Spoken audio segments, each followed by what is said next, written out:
update on my twin 29-gallon aquariums that are going on the top of this stand. I've got the sponge filters, custom sponge filters glued up. I use custom glass pieces to do these vertical boxes.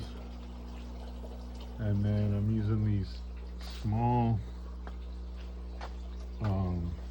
USB powered, so they're very small pumps,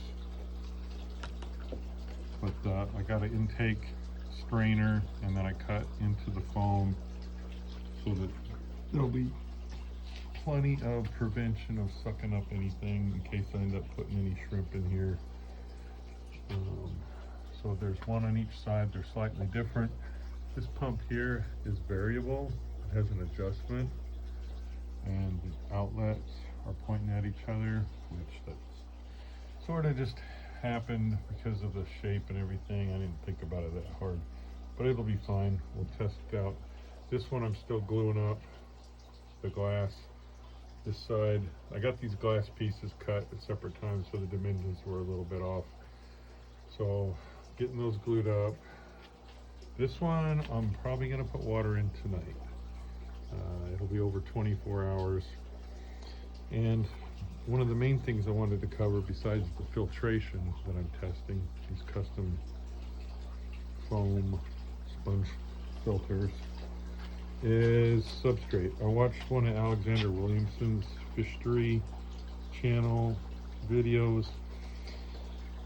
I've never paid so much for substrate. I paid $100, almost $100. I got this fluorine-based laterite powder that helps with iron. I got, what is that? Fluorine volcanite Rio Escura F. I think it's in black. I can't read that thing. And that'll be the second layer. And then this Thriva, a natural aquarium soil, Landon, Rainforest Black. And then this Aqua Natural, this is sand for the cap. I'll go on top. You may have noticed I threw a few of these Leca clay pellets in there on the bottom too, since I'm sort of trying to use them up.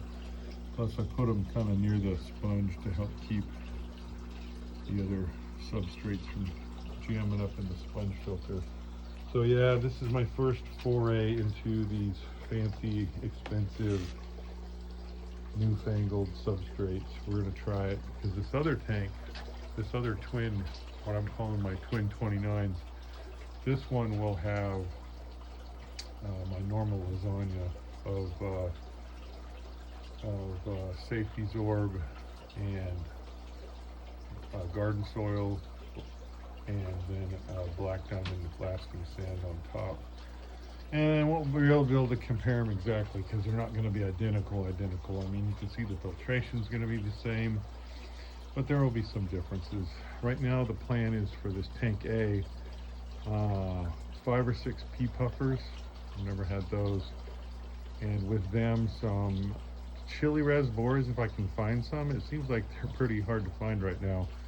And Phoenix raspberries, so a couple very small, fast. And everybody says those go well with pea puffers and they won't get eaten, so we'll see how that goes. And then that tank, I'm thinking, this is kind of preliminary, obviously it doesn't have water in it.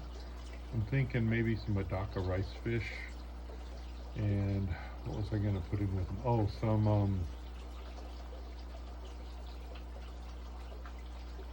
now I forgot. What was I going to put in with the rice fish? A mono shrimp. That was maybe, I don't know. There you go. You get old, you forget stuff. I wrote it down, so that's the good news. I remember writing it down. Okay, so I just wanted to give this update. Got the light hung up there. This PVC yellow, that yellow spray paint did not cover the PVC well. This was a on-the-fly design in my head. Seemed like a good idea at the time. Now it seems like I just got one thing hanging to light off another thing. But anyway, that's what I'm having fun doing, is just trying stuff. And you learn, like sometimes you're like, hey, that was a great idea. Sometimes you're like, ah, that's not the best idea. So I'm gonna finish getting this substrate laid down and finish sealing the glass enclosures for the sponge filters, those vertical sponge filters on that one. That'll have to sit till tomorrow, where I can put water in it tomorrow night. And that's the update on these twin 29s. Yeah, that came out pretty good. I was worried this wasn't gonna give me a deep enough substrate, but I got about the right amount of everything. Close enough. Got about 2 inches depth on the front side.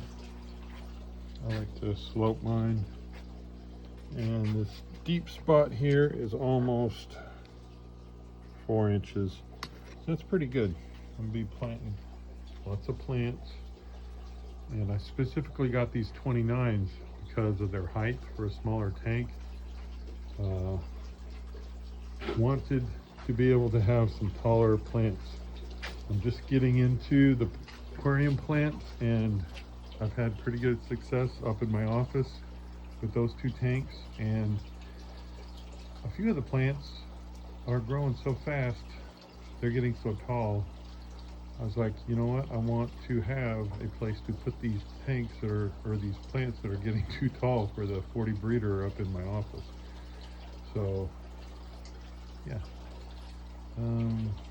that's the substrate. It's all set. I'll put water in it tonight before I go to bed and get it started. Get those pumps plugged in.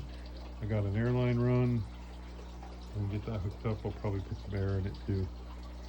And we'll see how it goes. I have a couple extra sponge filters in the pond. I keep a couple spares just in case. So I'll grab one of these sponge filters and put that airline on there, and then that should help get it started. There you go. And we have water. Got this 29-gallon aquarium, call it Twin A. It is filled up with water, and I've got a temporary sponge filter in there. That sponge filter has been running various places 6 weeks, 7 weeks, I don't know. Long enough that should help get the bacteria started. It is a coarse sponge, but it's all right. It'll get things started. I did